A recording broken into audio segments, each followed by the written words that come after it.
ಮಂತ್ರಿಗಳಾದ ಸನ್ಮಾನ್ಯ ಶ್ರೀ ಈಶ್ವರ್ ಖಂಡ್ರೆ ಅವರಿಗೂ ಹಾಗೂ ಸನ್ಮಾನ್ಯ ಶ್ರೀ ರಹೀಂ ಖಾನ್ ಸಾಹೇಬರಿಗೂ ಹಾಗೂ ಮಾಜಿ ವಿಧಾನ ಪರಿಷತ್ ಸದಸ್ಯರಾದ ಶ್ರೀ ಅರವಿಂದ್ ಕುಮಾರ್ ಅವರಿಗೂ ಹಾಗೂ ಇಬ್ಬರು ಚಿಕ್ಕೋಡ್ ಅವರಿಗೂ ನಮ್ಮ ಗೌಸ್ ಮುನ್ಸಿಪಲ್ ಅಧ್ಯಕ್ಷರಿಗೂ ಎಲ್ಲರಿಗೂ ಸ್ವಾಗತವನ್ನು ಕೋರುತ್ತಾ ಈ ಪತ್ರಿಕಾಗೋಷ್ಠಿಯಲ್ಲಿ ಬಂದಂತಹ ಎಲ್ಲ ಪತ್ರಿಕಾ ಬಾಂಧವರಿಗೂ ಕೂಡ ನಾನು ಇವತ್ತು ತಮ್ಮೆಲ್ಲರಿಗೂ ಸ್ವಾಗತವನ್ನು ಈಗ ಸನ್ಮಾನ್ಯ ಶ್ರೀ ಈಶ್ವರ್ ಖಂಡ್ರೆ ಸಾಹೇಬರ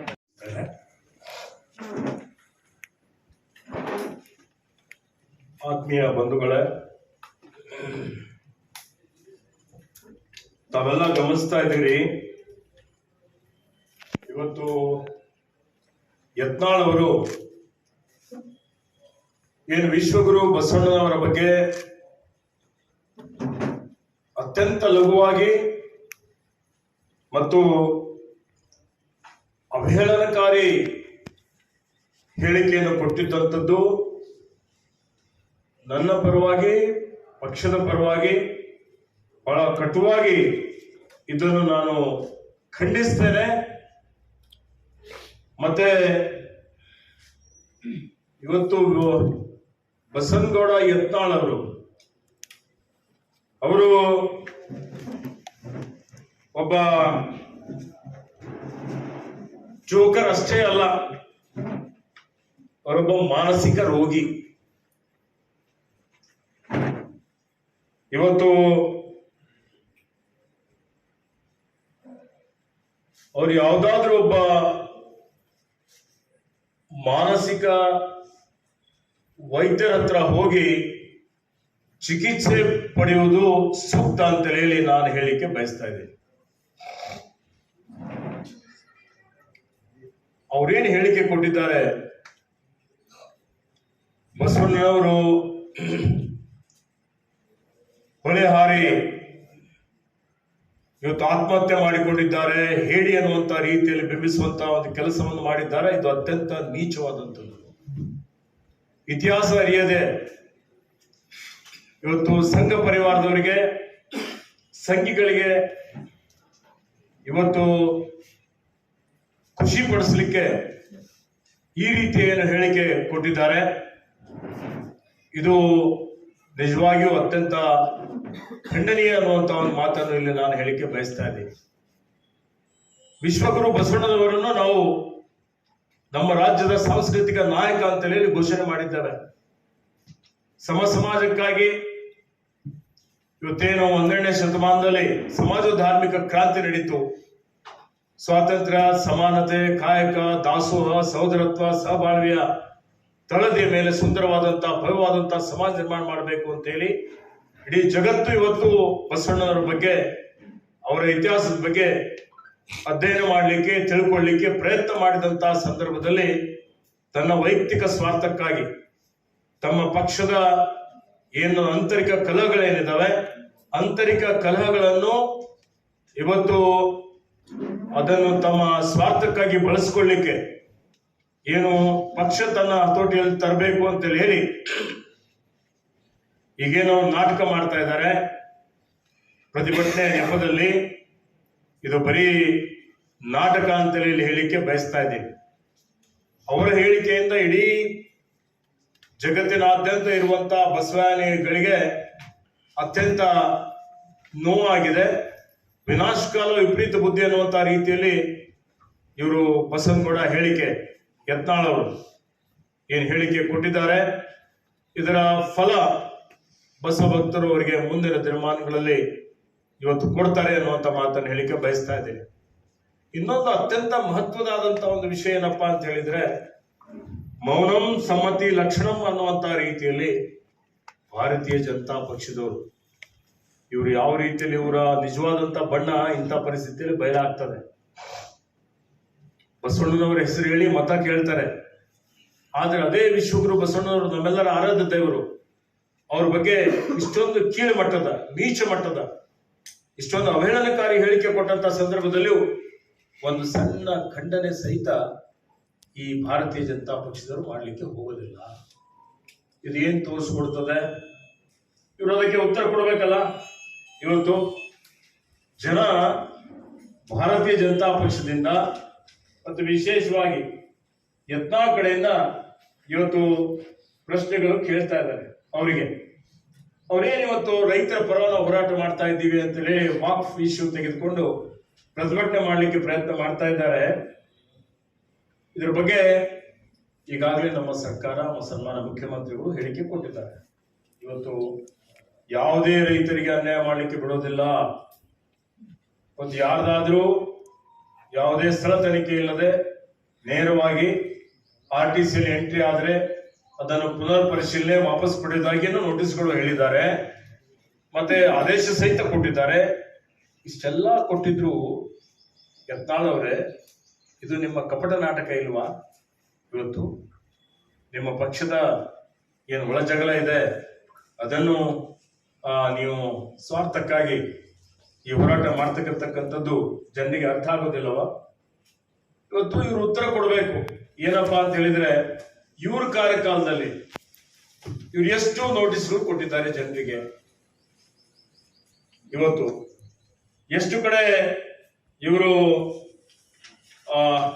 ಇವರ ಖಾತೆ ಮಾಡಿದ್ದಾರೆ. ಹೋರಾಟಕ್ಕೆ ಹೋಗೋಕ್ಕಿಂತ ಮುಂಚಿತವಾಗಿ ಅದಕ್ಕೆಲ್ಲ ಉತ್ತರ ಕೊಡ್ಬೇಕಲ್ಲ. ನಿಮ್ಮ ಹೋರಾಟ ಏನಿದೆ ವಿಜೇಂದ್ರ ಹಠಾವ್ ಅಂತಿದೆ. ಈ ಹಠಾವ್ ಸಂದರ್ಭದಲ್ಲಿ ಇವತ್ತು ನೀವು ಏನು ಬಸವಣ್ಣನವರಿಗೆ ಅವಹೇಳನ ಮಾಡಿದ್ದೀರಿ, ಇದಕ್ಕೆ ಜನರಿಗೆ ಉತ್ತರ ಕೊಡಬೇಕಾಗ್ತದೆ. ನಿಮ್ಮ ಅವಧಿಯಲ್ಲಿ, ಬಿಜೆಪಿ ಅವಧಿಯಲ್ಲಿ ಎಷ್ಟು ದೇವಾಲಯಗಳಿಗೆ, ಎಷ್ಟು ರೈತರಿಗೆ ನೋಟಿಸ್ ಕೊಟ್ಟು ಖಾತೆ ಬದಲಾಯಿಸಿದಿರಿ ಅನ್ನುವಂಥದ್ದು ಎಲ್ರಿಗೂ ಗೊತ್ತಿದೆ. ನಿಮ್ಮ ಕಾಲದಲ್ಲಿ ಹೆಚ್ಚಿನ ಒಂದು ನೋಟಿಸ್ಗಳು, ಹೆಚ್ಚಿನ ಒಂದು ಖಾತೆಗಳನ್ನು ಬದಲಾವಣೆ ಆಗಿದ್ದು ನಿಮ್ಮ ಗಮನಕ್ಕೂ ಇದೆ. ಇವತ್ತು ರೈತ ಪರ ಅಂತೇಳಿ ನೀವೇನು ಹೇಳ್ತಾ ಇದ್ದೀರಿ, ಇದು ರೈತರ ಬಗ್ಗೆ ಮಾತಾಡ್ಲಿಕ್ಕೆ ನಿಮಗೆ ನೈತಿಕತೆನೇ ಇಲ್ಲ. ಇವತ್ತು ನಾಟಕ ಬಿಟ್ಟು ನಿಜವಾದಂತ ಮಾತುಗಳನ್ನು ಹೇಳಲಿಕ್ಕೆ ಜನರಿಗೆ ಹೇಳಬೇಕು ಅಂತ ಹೇಳಿ ನಾನು ಇವತ್ತು ಪ್ರಶ್ನೆ ಮಾಡ್ತಾ ಇದ್ದೇನೆ. ಇವತ್ತು ನಿಮ್ಮ ಪಕ್ಷದ ಒಳ ಜಗಳ ಬೀದಿಗೆ ತಂದು ಬಡ ರೈತರನ್ನು ಬಲಿಪಶುವನ್ನಾಗಿ ಮಾಡಲಿಕ್ಕೆ ಇವರು ಹೊರಟಿದ್ದಾರೆ. ಇವರ ಸ್ವಾರ್ಥದ ಏನು ಹೋರಾಟ, ಅದರಲ್ಲಿ ಮಹಾನ್ ಪುರುಷ ಬಸವಣ್ಣನವರಿಗೆ ಇವರು ಅವಮಾನ ಮಾಡಿದಂಥದ್ದಕ್ಕೆ ಇವರು ಉತ್ತರ ಕೊಡಬೇಕಾಗ್ತದೆ.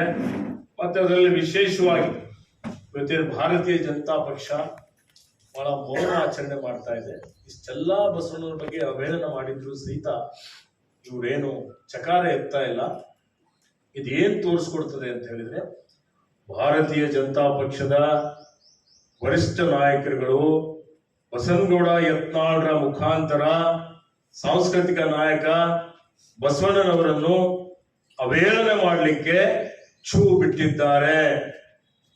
ಇದಕ್ಕೆ ಜನರು ಉತ್ತರ ಬಯಸ್ತಾ ಇದ್ದಾರೆ. ಭಾರತೀಯ ಜನತಾ ಪಕ್ಷ ಮತ್ತು ಯತ್ನಾಳ್ ಅವರು ಉತ್ತರ ಕೊಡಬೇಕು ಅಂತ ಹೇಳಿ ಒತ್ತಾಯ ಮಾಡ್ತೇವೆ. ನಾಳೆ ಅಂಬೇಡ್ಕರ್ ಬಗ್ಗೆನೂ ಮಾತಾಡೋದು, ಇನ್ನೊಬ್ರು ಗಾಂಧಿ ಬಗ್ಗೆನೂ ಮಾತಾಡೋದು, ಕ್ರಮ ಆಗುತ್ತಿಲ್ಲ ಸರ್, ಕಾನೂನು ಕ್ರಮ ಆಗುತ್ತೆ. ಅದಕ್ಕೆ ನಾನು ಇವತ್ತು ತಮ್ಮ ಮುಖಾಂತರ ನಾನು ಮುಖ್ಯಮಂತ್ರಿಗಳ ಜೊತೆಯಲ್ಲೂ ಮಾತನಾಡ್ತೇನೆ. ಮಹಾಪುರುಷರ ಬಗ್ಗೆ ಏನು ಅವಹೇಳನ ಮಾಡಿದ್ದಾರೆ, ಇವತ್ತು ಅವ್ರ ಮೇಲೆ ಮೊಕದ್ದಮೆ ಹಾಕಿ ಯಾವ ಕಾನೂನದಲ್ಲೇ ಕಾಯ್ದೆಯಲ್ಲಿ ಬರ್ತದೆ ನೋಡಿ. ಅಹಂಕಾರ ಇತ್ತು ಅಂತ ಹೇಳಿದ್ರು. ಬೇರೆಯವ್ರು ಹೇಳಿದ್ರೆ ಇದು ಆಗ್ತೈತಿ. ಲಿಂಗಾಯತರನ್ನ ಕಾರಣಕ್ಕೆ ಎಲ್ಲ ಲಿಂಗಾಯತರು ಟೀಕೆ ಮಾಡ್ತಿಲ್ವಾ? ಯತ್ನಾಳ್ ಅವರು ಬಿಜೆಪಿ ಅವರನ್ನ ಕಾರಣಕ್ಕೆ ನೀವು ಟೀಕೆ ಮಾಡ್ತಿದ್ರ ನೋಡಿ. ಬಸವಣ್ಣನವರ ಬಗ್ಗೆ ನಮ್ಮ ಸಮುದಾಯದವರು ಇರ್ಬೋದು, ಇತರ ಸಮುದಾಯದವರು ಇರ್ಬೋದು, ಬಸವಣ್ಣನವರು ಇಡೀ ಜಗತ್ತಿನಲ್ಲಿರುವಂತಹ 700 ಕೋಟಿ ಜನರಿಗೆ ಇವತ್ತೇನು ಅವಶ್ಯಕತೆ ಇದೆ, ಎಲ್ಲರ ಪ್ರತಿನಿಧಿಗಳೇ ಆಗಿ ಇವತ್ತಿಡೀ ಜಾಗತಿಕವಾಗಿ ಎಲ್ಲರಿಗೂ ಬೇಕಾಗುವಂತ ಒಂದು ತತ್ವ ಸಿದ್ಧಾಂತಗಳನ್ನು ಕೊಟ್ಟಂತವರಾಗಿದ್ದಾರೆ.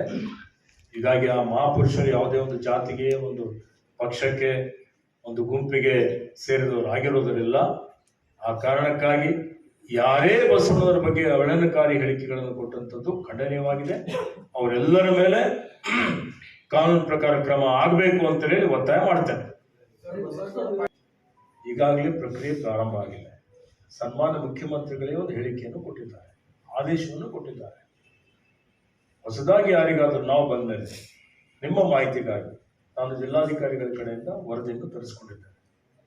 ನಾವು ಮಂತ್ರಿ ಆದ್ಮೇಲೆ, ನಾನು ಉಸ್ತುವಾರಿ ಮಂತ್ರಿ ಆದ್ಮೇಲೆ, ರಹೀಂ ಖಾನ್ ಆದ್ಮೇಲೆ ಬೀದರ್ನಲ್ಲಿ ಒಂದೇ ಒಂದು ನೋಟಿಸ್ ಕೊಟ್ಟಿಲ್ಲ, ಒಂದು ಖಾತೆ ಬದಲಾವಣೆ ಮಾಡಿಲ್ಲ. ಈ ಕಾರ್ಯಕಾಲದಲ್ಲಿ. ಈಗ ಹಿಂದೆ ಏನೇನಾಗಿದೆ ಅಥವಾ ಬೇರೆ ಕಡೆ ಆಗಿದೆ ಮುಖ್ಯಮಂತ್ರಿಯವರು ಹೇಳಿದ್ದಾರೆ. ಯಾರು ಈಗಾಗಲೇ ನೋಟಿಸ್ ಕೊಟ್ಟಿದ್ದಾರೆ ಆ ನೋಟಿಸ್ ಅನ್ನು ನಾವು ಹಿಂಪಡಿತೀವಿ ಅನ್ನುವಂಥ ಮಾತನ್ನು ಹೇಳಿದ್ದಾರೆ.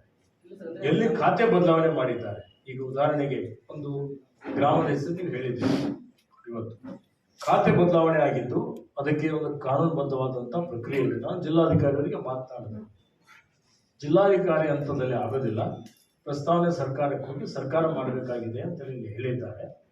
ಅದನ್ನು ಸರ್ಕಾರ ಕ್ರಮ ಕೈಗೊಳ್ಳಬೇಕು ಅಂತ ಈಗಾಗಲೇ ಹೇಳಿದೆ. ಅಂಥ ಪ್ರಕರಣಗಳು ಗ್ರಾಮಸ್ಥರಿರ್ಬೋದು, ಇತರ ರೈತರಿರ್ಬೋದು, ಸತ್ಯಾಸತ್ಯತೆಯನ್ನು ನೋಡಿಕೊಂಡು ಅದಕ್ಕೆ ಪರಿಹಾರ, ಅದಕ್ಕೆ ನ್ಯಾಯ ಕೊಡುವಂಥ ಕೆಲಸ ನಮ್ಮ ಸರ್ಕಾರ ಮಾಡ್ತದೆ. ಏನು ಕ್ರಮ ಕೈಗೊಳ್ಳಬೇಕಾಗ್ತದೆ ಅಂತ ಹೇಳಿ ಹಿರಿಯ ಅಧಿಕಾರಿಗಳ ಜೊತೆಲಿ ಕಂದಾಯ ಸಚಿವರು, ಕಂದಾಯ ನಮ್ಮ ಏನು ಪ್ರಧಾನ ಕಾರ್ಯದರ್ಶಿಗಳಿದ್ದಾರೆ ಅವ್ರ ಜೊತೆಲೆಲ್ಲ ಚರ್ಚೆ ಮಾಡಿ ಅದಕ್ಕೆ ಪರಿಹಾರ ಕಂಡುಕೊಳ್ತೇವೆ ಅನ್ನೋ ಮಾತನ್ನು ಹೇಳಿದ್ದಾರೆ. ಸರ್ಕಾರ ಮಟ್ಟದಲ್ಲಿ ಮಾಡ್ತಾ ಇದ್ದಾರೆ ಸರ್. ಅಂದ್ರೆ ಆ ಗ್ರಾಮಸ್ಥರಿಗೆ ಮಿಸ್ಗೈಡ್ ಮಾಡಿ ಸರ್ಕಾರದವರು ಇದು ಮಾಡ್ತಾ ಇದ್ದಾರೆ. ನಿಮ್ಮ ಪ್ರತಿನಿಧಿಗಳು ಯಾರಾದ್ರೂ ಹೋಗಿ ನಮ್ಮ ಪ್ರತಿನಿಧಿಗಳು ಹೋಗಿ ಆಯಾ ಕ್ಷೇತ್ರದಲ್ಲಿ ನಮ್ಮ ಶಾಸಕರುಗಳಿದ್ದಾರೆ, ಮಾಜಿ ಶಾಸಕರುಗಳಿದ್ದಾರೆ, ಅವರಿಗೂ ನಾನು ವಿನಂತಿ ಮಾಡ್ತೇನೆ. ನಾನು ಖುದ್ದಾಗಿನೂ ಅವರ ಪ್ರತಿನಿಧಿಗಳಿಗೆ ಭೇಟಿ ಕೊಡ್ತೇನೆ. ಭೇಟಿ ಕೊಟ್ಟು ಅವರಿಗೆ ಸಾಂತ್ವನ ಹೇಳಿ ಈ ರೀತಿಯಲ್ಲಿ ಯಾವುದೇ ರೀತಿ ಅನ್ಯಾಯ ಆಗದ ರೀತಿಯಲ್ಲಿ ನೋಡ್ಕೊಳ್ತೇವೆ ಅನ್ನುವಂಥ ಮಾತನ್ನು ಹೇಳ್ತೇವೆ. ಹೊರತುಪಡಿಸಿ ನಾನು ಕಂದಾಯ ಇಲಾಖೆ ಅಧಿಕಾರಿಗಳಿಗೆ ಸೂಚನೆ ಕೊಟ್ಟಿದ್ದೇನೆ. ಬಹುತೇಕ 80% ಅವರು ಬದಲಾವಣೆಯನ್ನು ಮಾಡಿದ್ದಾರೆ. 80%. ಎಲ್ಲೆಲ್ಲಿ ಕಾರಂಜಾ ವಿಭಾಗದಿಂದ ಕೆಲವೊಂದು ರೈತರ ಭೂಸ್ವಾಧೀನ ಮಾಡಿಕೊಳ್ಳದೆ ಇದು ಕಾರಂಜಾ ಜಮೀನು ಅಂತ ಹೇಳಿ ಅವರ RTCಯಲ್ಲಿ ಬದಲಾವಣೆ ಮಾಡಿದ್ರು. ಅದನ್ನು ರೈತರಿಗೆ ಯಾವುದೇ ರೀತಿಯ ತೊಂದರೆ ಆಗದ ರೀತಿಯಲ್ಲಿ ತತ್ಕ್ಷಣವೇ ಮರು ಬದಲಾವಣೆ ಮಾಡಿ ರೈತರ ಹೆಸರಿಗೆ ಮಾಡಬೇಕು ಅಂತ ಹೇಳಿದ್ದೆ. 80% ಪ್ರಕರಣಗಳಲ್ಲಿ ಮಾಡಿದ್ದಾರೆ KC ಅವರಲ್ಲಿ ಹೋಗಿ. ಈಗ ಯಾವುದು ಪಟ್ಟಾ ಜಮೀನಿದೆ, ಪಟ್ಟಾ ಜಮೀನು ಪಟ್ಟಾಗೆ ಉಳಿತದೆ ಅಂಥದ್ದು ಎಷ್ಟೇ ಪ್ರಕರಣಗಳಿದ್ರು ತಾವು ನನ್ನ ಗಮನಕ್ಕೆ ತಂದ್ರೆ ಅಥವಾ ಜಿಲ್ಲಾಧಿಕಾರಿಗಳಿಗೆ ಕೊಟ್ರೆ ತತ್ಕ್ಷಣವೇ ನಾನು ಆದೇಶ ಕೊಡ್ತೇನೆ, ಕೆಲವೊಂದು ಇದನ್ನು ಸರಿಪಡಿಸಲಿಕ್ಕೆ ಹೇಳ್ತೇನೆ. ಗಾರ್ಗಿ ಗ್ರಾಮದ ಇದೆ ಸರ್ ಒಂದು. ಆಯ್ತು, ಇದ್ರೆ ಅದು ಪಟ್ಟಾ ಜಮೀನು ಯಾವುದೇ ಪರಿಸ್ಥಿತಿಯಲ್ಲಿ ಸರ್ಕಾರ ಆಗ್ಲಿ ಮತ್ತೊಂದಾಗ್ಲಿ ಆಗ್ಲಿಕ್ಕೆ ಸಾಧ್ಯ ಆಗೋದಿಲ್ಲ. ಸೂಚನೆ ಕೊಟ್ಟಿದ್ದೇವೆ, ಯಾವುದೇ ನೋಟಿಸ್ ಕೊಡುವಂಥದ್ದಲ್ಲ ಅಂತ ಹೇಳಿದ್ದೇನೆ. ಪರಿಶೀಲನೆ ಮಾಡದೆ ಯಾವ ನೋಟಿಸ್ಗೂ ಇವತ್ತಿನ ದಿವಸ ಯಾವುದು ಹೋಗಿಲ್ಲ, ಅಂಥದ್ದೇನಾದ್ರೂ ಹೋಗಿದ್ರೆ ಹಿಂಪಡಿಲಿಕ್ಕೆ ಆದೇಶ ಮಾಡ್ತೇವೆ. ಈಗಾಗಲೇ ಸರ್ ಬಸವಗಿರಿದು ಆದ್ರೆ ಅವ್ರು ಅರ್ಜಿ ಹಾಕ್ಲಿ. ಅದೇ ಪಾಣಿ ಆದ್ರೆ ನೋಡ್ರಿ, ಕಾಲಮ್ ನಂಬರ್ 9 ಅಲ್ಲಿ ಇದೆಯಾ 11 ಅಲ್ಲಿ ಇದೆ? 11 ಅಲ್ಲಿ ಬಸವಗಿರಿ ಅಂತ ಇದೆಯಾ? ಅದೇ 11 ಅಲ್ಲಿ ಇದೆ. ಅದು 11 ಅಲ್ಲಿ ಇದ್ರೆ ಪೊಸಿಷನ್ ಅವ್ರದೇ ಇದೆ ಅಂತ ಆಯ್ತು. ವಾಕ್ ಫಾರ್ 9 ಅಲ್ಲಿ ಬಂದಿರ್ಬೇಕು. 11 ಅಲ್ಲಿ 9 ಅಲ್ಲಿ ಏನಿದೆ ಅದನ್ನು ಸರಿಪಡಿಸಲಿಕ್ಕೆ ಸೂಚನೆ ಕೊಡ್ತೀವಿ. ನೋಡಿ, ಇದು ವಿವಾದ ಸೃಷ್ಟಿ ಮಾಡಲಿಕ್ಕೆ ಕೊಡ್ತಕ್ಕಿರ್ತಕ್ಕಂಥ ಒಂದು ಹೇಳಿಕೆ. ಈಗಾಗಲೇ ಸಂಶೋಧಕರು ಹೇಳಿದ್ದಾರೆ, ಈಗಾಗಲೇ ಅನೇಕ ಜನ ಹೇಳಿದ್ದಾರೆ. ತ್ರಿಪುರಾಂತ ಕೆರೆಯ ದಡದಲ್ಲಿ ಅನುಭವ ಮಂಟಪ ಕಾರ್ಯಚಟುವಟಿಕೆಗಳು ನಡೀತಾ ಇತ್ತು ಅಂತೇಳಿ ಹೇಳಿ, ಅಂಥದ್ರಲ್ಲಿ ಯಾರು ಸಂಶೋಧಕರು ಹೇಳಿದ್ರು, ಏನ್ ದಾಖಲೆ ಇದೆ, ಏನೂ ಇಲ್ಲದೆ ಈಗ ನಾವು ಇಡೀ ವಿಶ್ವವಿಖ್ಯಾತ, ಇಡೀ ಜಗತ್ತಿಗೆ ಮಾದರಿಯಾದಂಥ ಪ್ರಪ್ರಥಮ ಸಂಸತ್ತು ಅನ್ನುವಂಥ ರೀತಿಯಲ್ಲಿ ಪ್ರಜಾಪ್ರಭುತ್ವ ಪರಿಕಲ್ಪನೆ ಕೊಟ್ಟು ಇವತ್ತೇನು ಮಾನವ ಹಕ್ಕುಗಳ ರಕ್ಷಣೆ ಆಗುವಂತ ರೀತಿಯಲ್ಲಿ ಈ ಅನುಭವ ಮಂಟಪದ ನಿರ್ಮಾಣ ಕಾಮಗಾರಿ ವೇಗದ ಗತಿಯಲ್ಲಿ ನಡೀತಾ ಇದೆ. ನನಗೆ ಅನ್ನಿಸ್ತದೆ ಕೆಲವು ಜನರಿಗೆ ಇದು ಹಿಡಿಸ್ತಾ ಇಲ್ಲ. ಹೀಗಾಗಿ ಇವತ್ತೇನು ಅವರು ಇದಕ್ಕೆ ಒಂದು ವಿಷಯವನ್ನಾಗಿ ಮಾಡಿಕೊಂಡು ಹೋರಾಟ ಮಾಡ್ತೀವಿ ಅಂತ ಏನೇನು ಹೇಳ್ತಾ ಇದ್ದಾರೆ, ಸರಿಯಾದ ಕ್ರಮ ಅಲ್ಲ. ಎಲ್ಲ ಮಠಾಧೀಶರಿಗೆ ಮತ್ತು ಎಲ್ಲ ಜನರಿಗೆ ನಾನು ವಿನಂತಿ ಮಾಡ್ತಾ ಇದ್ದೇನೆ, ದಯವಿಟ್ಟು ಇದನ್ನು ಕೈಬಿಟ್ಟು ಸಾಮರಸ್ಯ ಸಹೋದರತ್ವ ಏನು ಬಸವಣ್ಣನವರ ಪರಿಕಲ್ಪನೆ ಇದೆ ಅದಕ್ಕೆ ತಾವೆಲ್ಲರೂ ಮನ್ನಣೆ ಕೊಡಬೇಕು ಅಂತ ಹೇಳಿ ನಾನು ವಿನಂತಿಯನ್ನು ಮಾಡ್ತಾ ಇದ್ದೇನೆ. ಸರ್ ಇನ್ನೊಂದು ಈ ಬಂಡೀಪುರಕ್ಕೆ ಸರ್ ರಾತ್ರಿ ಸಂಚಾರಕ್ಕೆ ವಾಗ್ದಾನ ಮಾಡಿದ್ರು ವಯನಾಡಲ್ಲಿ. ಇದು ವನ್ಯಜೀವಿಗಳ ಮಂಡಳಿಯ ಸಭೆ ಆಗ್ತದೆ. ಆ ಸಭೆಯಲ್ಲಿ ಇವತ್ತು ಯಾವುದೇ ರೀತಿಯ ವನ್ಯಜೀವಿಗಳಿಗೆ ತೊಂದರೆ ಆಗದ ರೀತಿಯಲ್ಲಿ ಇವತ್ತು ತೀರ್ಮಾನಗಳು ಆಗಿದ್ದಾವೆ. ಮುಂದೆನೂ ಅದೇ ರೀತಿಯಲ್ಲಿ ಆಗ್ತವೆ. ಅದಕ್ಕೆ ಯಾವುದೇ ರೀತಿಯ ಬದಲಾವಣೆ ಇಲ್ಲ. ಹಿಂದೆ ನೀವು ಹೇಳಿದ್ರಿ ಸರ್ ಸಂಚಾರ ಬಂದ್ ಮಾಡ್ತೀವಿ, ರಾತ್ರಿ ಸಂಚಾರ ಬಂದ್ ಮಾಡ್ತೀವಿ ಅನ್ನೋದು ಈಗೇನಿದೆ ಸದ್ಯಕ್ಕೆ ವಾಗ್ದಾನ ಮಾಡಿದ್ರೆ ಸರ್ ಮತ್ತೆ ಸ್ಟಾರ್ಟ್ ಆದ್ರೆ ಅಲ್ಲಿ ಸಮಸ್ಯೆ ಆಗ್ಬೋದು ಸರ್, ಕಂಟೆಂಟ್ ಆಗ್ಬೋದು. ಇನ್ನೊಂದು ಯಾವುದೇ ವಿಷಯ ಇನ್ನೂ ಪ್ರಸ್ತಾಪ ಆಗಿಲ್ಲ. ಅವ್ರು ವಾಗ್ದಾನ ಕೊಡಿ ಸರ್, ಎಲ್ಲರಲ್ಲಿ ಹೇಳಿದ್ದಾರೆ ಸರ್. ಮಾನ್ಯ ಮುಖ್ಯಮಂತ್ರಿಗಳು ಈ ವಿಷಯದ ಬಗ್ಗೆ ತೀರ್ಮಾನ ಮಾಡ್ತಾರೆ. ನೋಡಿ, ಎಲ್ಲರ ಮಾಹಿತಿಗಾಗಿ, ರೈತರ ಮಾಹಿತಿಗಾಗಿ ಹೇಳಿಕೆ ಬಯಸ್ತಾ ಇದ್ದೇನೆ. ಕಬ್ಬಿನ ಬೆಲೆ ನಿಗದಿ ಆಗುವಂಥದ್ದು FRA, ಫೇರ್ ರೆಮ್ಯುನೇಟಿವ್ ಪ್ರೈಸ್. ಇದು ಕೇಂದ್ರ ಸರ್ಕಾರ ಕಬ್ಬಿನ ಬೆಲೆ ನಿಗದಿ ಮಾಡ್ತದೆ. ಅವರದ ಇಳುವರಿ ಆಧಾರದ ಮೇಲೆ ನಿಗದಿ ಮಾಡಿ ಅವರು ಎಲ್ಲ ರಾಜ್ಯಗಳಿಗೆ ಸೂಚನೆ ಕೊಡ್ತಾರೆ. ಎಲ್ಲ ರಾಜ್ಯಗಳಿಗೂ ಒಂದೇ ಮಾನದಂಡ ಇದೆ. ಆ ಮಾನದಂಡದ ಪ್ರಕಾರ ಅವರೇನು ನಿಗದಿ ಮಾಡ್ತಾರೆ ಅದ್ರ ಪ್ರಕಾರ ಪ್ರತಿಯೊಬ್ಬರು ಎಲ್ಲ ಕಾರ್ಖಾನೆಗಳು ರೈತರಿಗೆ ಪಾವತಿ ಮಾಡಲೇಬೇಕಾಗ್ತದೆ. ಮಾಡದೇ ಇದ್ರೆ ಅವರ ಕಾರ್ಖಾನೆಯನ್ನು ಇವತ್ತು ಸೀಸ್ ಮಾಡಿ ಮಾರಾಟ ಮಾಡಿ ದುಡ್ಡು ಕೊಡಲಿಕ್ಕೆ ಜಿಲ್ಲಾಧಿಕಾರಿಗಳಿಗೆ ಅಧಿಕಾರ ಇದೆ. ನಾನು ಹೇಳ್ತಾ ಇಲ್ಲ ಹೊರತುಪಡಿಸಿ ಸ್ಟೇಟ್ ಅಡ್ವೈಸರಿ ಪ್ರೈಸ್ ಅಂತ ಒಂದು ಸಮಿತಿ ಇದೆ ರಾಜ್ಯ ಮಟ್ಟದಲ್ಲಿ ಏನೊಂದು ಸಮಿತಿ ಇದೆ, ಅದಕ್ಕೆ ಸಕ್ಕರೆ ಸಚಿವರು ಅಧ್ಯಕ್ಷರಾಗಿರ್ತಾರೆ. ಇದಕ್ಕೆ ಹೊರತುಪಡಿಸಿ ಹೆಚ್ಚುವರಿಯಾಗಿ ಏನು ಫೇರ್ ಅಂಡ್ ರೆಮ್ಯುನೇಟಿವ್ ಪ್ರೈಸ್ ಕೇಂದ್ರ ಸರ್ಕಾರ ನಿಗದಿ ಮಾಡ್ತದೆ, ಅದಕ್ಕಿಂತ ಕಡಿಮೆ ಯಾರಿಗೂ ಕೊಡ್ಲಿಕ್ಕೆ ಬರಲ್ಲ. ಅದಕ್ಕಿಂತ ಜಾಸ್ತಿ ಕೊಡ್ಲಿಕ್ಕೆ ಅಧಿಕಾರ, ಕಾನೂನುಬದ್ಧವಾಗಿ ಅಧಿಕಾರ ರಾಜ್ಯ ಸರ್ಕಾರದ ಏನೊಂದು ಸ್ಟೇಟ್ ಅಡ್ವೈಸರಿ ಪ್ರೈಸ್ ಇದೆ, ಆ ಕಮಿಟಿಯಲ್ಲಿ ತೀರ್ಮಾನ ಮಾಡಬೇಕಾಗ್ತದೆ. ನಾನು ಮೊನ್ನೆ ಸಕ್ಕರೆ ಸಚಿವರಿಗೆ ಮಾತನಾಡಿದ್ದೇನೆ. ಅದನ್ನು ರಾಜ್ಯ ಮಟ್ಟದಲ್ಲಿ ಸಕ್ಕರೆ ಸಚಿವರು ತೀರ್ಮಾನ ಮಾಡ್ತಾರೆ.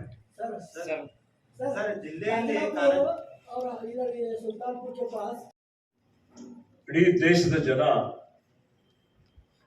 ಇವತ್ತು ಈ ಚುನಾವಣೆ ಆಯೋಗದ ಪಕ್ಷಪಾತ ನಿರ್ಧಾರಗಳಿಂದ ಈ ಚುನಾವಣೆ ಪ್ರಜಾಪ್ರಭುತ್ವದ ಬುನಾದಿ. ಚುನಾವಣೆಗಳ ಮೇಲೆ ಅನುಮಾನ ಬರುವಂತಹ ಒಂದು ಪರಿಸ್ಥಿತಿ ಇವತ್ತು ಉದ್ಭವ ಆಗಿದೆ. ಆ ಕಾರಣಕ್ಕಾಗಿ ವಿದೇಶಗಳಲ್ಲಿ ಸಹಿತ, ಮುಂದುವರೆದ ರಾಷ್ಟ್ರಗಳಲ್ಲಿ ಸಹಿತ ಮತಪತ್ರಗಳ ಮುಖಾಂತರನೇ ಚುನಾವಣೆ ನಡೀತವೆ. ಹೀಗಾಗಿ ನಮ್ಮ ಪಕ್ಷದ ಒತ್ತಾಯನೂ ಇದೆ. ಸರ್ವೋಚ್ಚ ನ್ಯಾಯಾಲಯದಲ್ಲೂ ಅರ್ಜಿಯನ್ನು ಹಾಕಿದ್ರು. ಈಗ ಚುನಾವಣೆದಲ್ಲೂ ನಡೀತದೆ. ಇವತ್ತು ಅದಕ್ಕೆ ಮಾನ್ಯ ಮಲ್ಲಿಕಾರ್ಜುನ ಖರ್ಗೆಜಿಯವರು ಈಗಾಗಲೇ ಸೂಚನೆ ಕೊಟ್ಟಿದ್ದಾರೆ. ಮತಪತ್ರಗಳ ಮುಖಾಂತರನೇ ಮುಂದಿನ ಚುನಾವಣೆಗಳು ನಡೀಬೇಕು ಅಂತ ಹೇಳಿ ನಾನು ಒತ್ತಾಯ ಮಾಡ್ತೇನೆ. ನೋಡಿ, ಇವತ್ತು ಮಹಾರಾಷ್ಟ್ರದಲ್ಲೂ ಅದೇ ಅದಾಗಿದೆ. ಕೆಲವೊಂದು ಕ್ಷೇತ್ರಗಳಲ್ಲಿ ರಾಜ್ಯಗಳು ತಮ್ಮದೇ ಸರ್ಕಾರ ಬಂದಿದ್ದಾರೆ, ಸಮ್ಮಿಶ್ರ ಸರ್ಕಾರ. ನೋಡಿ, ಎಲ್ಲರಿಗೂ ಒಂದೇ ಕಾನೂನು ಇದೆ, ಕಾಯ್ದೆ ಇದೆ. ಅದಕ್ಕೆ ನಾವು ಹೇಳ್ತಾ ಇರೋದು ನಮ್ಮಲ್ಲಿ ನಿಮ್ಮಲ್ಲಿ ಅನ್ನುವಂತ ಪ್ರಶ್ನೆ ಇಲ್ಲ. ಇಡೀ ದೇಶದಲ್ಲಿ ಎಲ್ಲಾ ಚುನಾವಣೆಗಳು ಮತಪತ್ರಗಳ ಮುಖಾಂತರ ನಡೆಸಬೇಕು ಅಂತ ಹೇಳಿ ನಮ್ಮ ಒತ್ತಾಯ ಇದೆ. ಮಹಾರಾಷ್ಟ್ರದ ಆತರ ಆಗಿದೆ ಸರ್.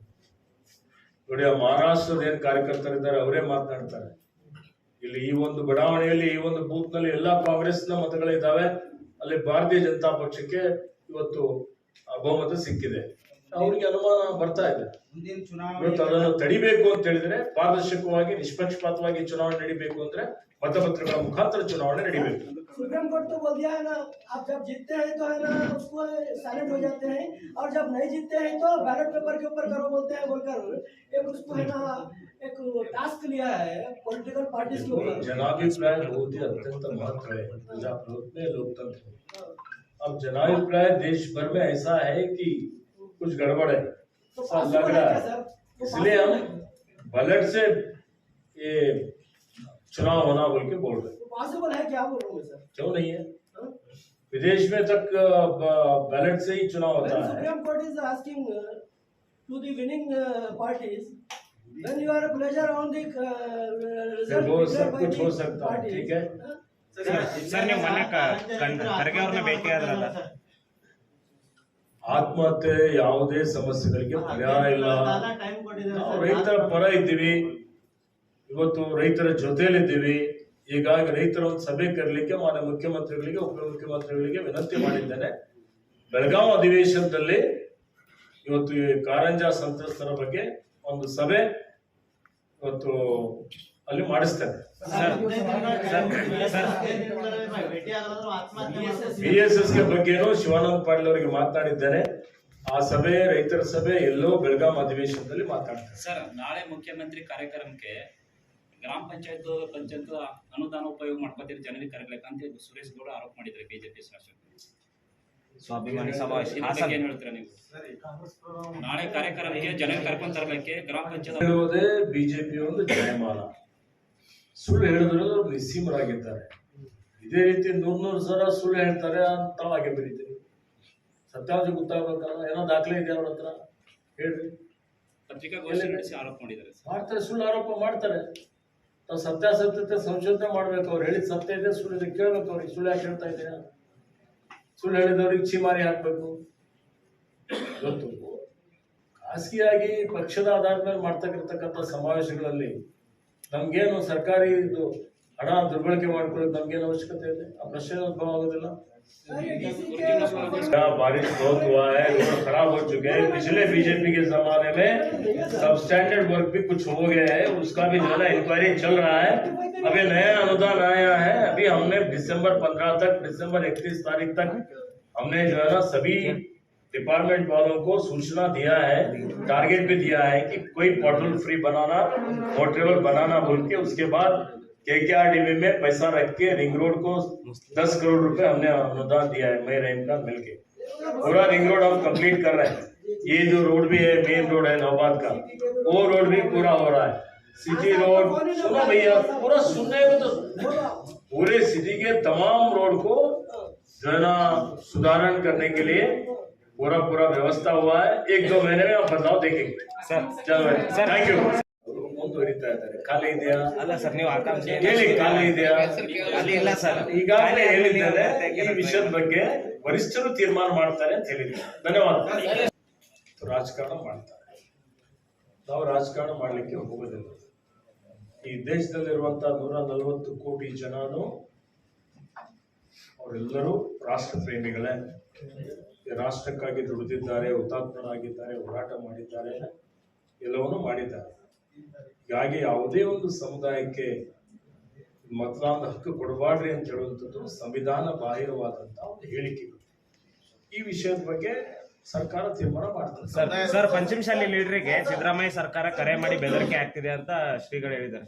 ಕೂಡಲೇ ಸಂಘ ಶ್ರೀಗಳು ಮೃತ್ಯುಂಜಯ, ನಮ್ಮ ಸರ್ಕಾರ ಯಾರಿಗೂ ಬೆದರಿಕೆ ಹಾಕುವಂತ ಪ್ರಶ್ನೆ ಇಲ್ಲ. ಫೋನ್ ಮಾಡಿ ಲೀಡರ್ಸ್ ಸರ್ವರಿಗೂ ಸಮಬಾಳು, ಸರ್ವರಿಗೂ ಸಮಪಾಲು ಅನ್ನುವಂತ ಒಂದು ಆಧಾರದ ಮೇಲೆ ನಮ್ಮ ಸರ್ಕಾರ ನಡೀತಾ ಇದೆ. ನಾನು ಹೇಗೆ ಹೇಳ್ಬೋದು? ये बोले ना जी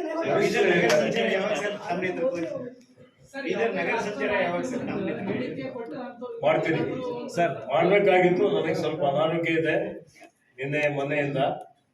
ಇನ್ನೂ ಚಿಕಿತ್ಸೆ ಪಡಿತಾ ಇದ್ದೀನಿ. ಆದ್ಮೇಲೆ ಮಾಡ್ತೀನಿ ಸರ್. ರಾಷ್ಟ್ರ ನಾಯಕರು ಅಂತ ಹೇಳಿಕೆಗಳನ್ನು ಕೊಡ್ತಾ ಇದ್ದಾರೆ ಸರ್.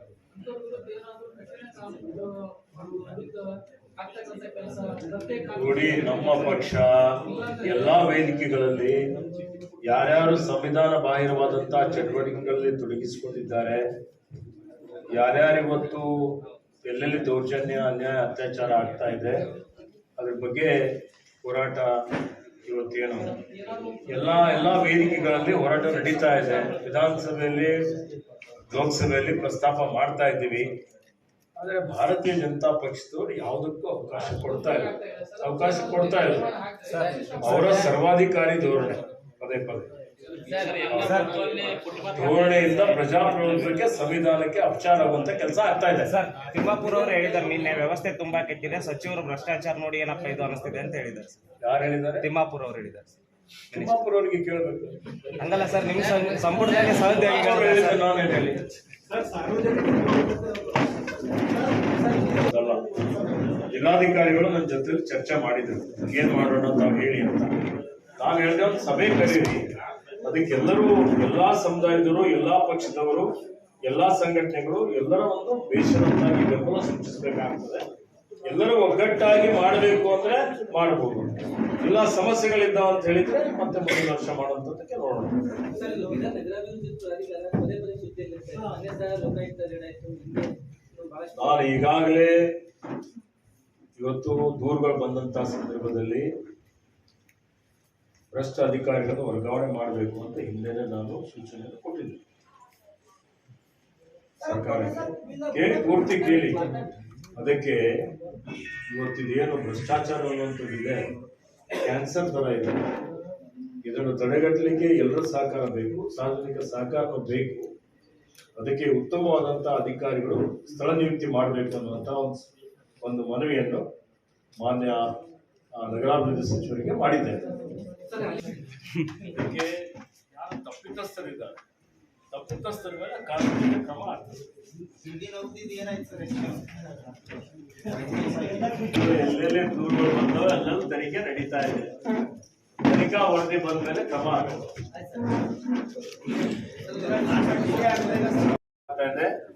ಆದ್ರೆ ಇದಕ್ಕೆ ಮುಂದಿನ ಕ್ರಮ ಅಂತ ಸ್ಲೋ ಮೋಷನ್ ನಡೀತಾ ತಂದಿದ್ದಕ್ಕೆ ವಿಕೆಟ್ ಮಾಡಕ್ಕ ಬೂಡ ಅಧ್ಯಕ್ಷರು ಈಗಿಂದ ಅದಕ್ಕೆ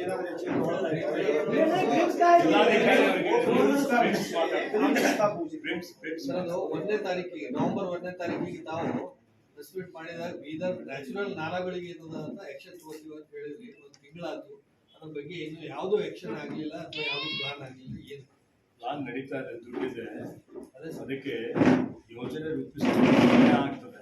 ನಮ್ಮಲ್ಲಿ ಅಧಿಕಾರಿಗಳಿಗೆ ಹೇಳಿದ್ದೀವಿ, ಮುಂದಿನ ಸಭೆಯಲ್ಲಿ ಜಿಲ್ಲಾಧಿಕಾರಿಗಳು ಈಗ ರಜೆ ಮೇಲೆ ಹೋಗಿದ್ದಾರೆ. ಮುಂದಿನ ಸಭೆಯಲ್ಲಿ ಅದಕ್ಕೆ ಮತ್ತೊಮ್ಮೆ ಪರಾಮರ್ಶೆ ಮಾಡಿ ಬೇಗ ಒಂದು ಅದರ ಬಗ್ಗೆ ವಿನ್ಯಾಸ ಯೋಜನೆ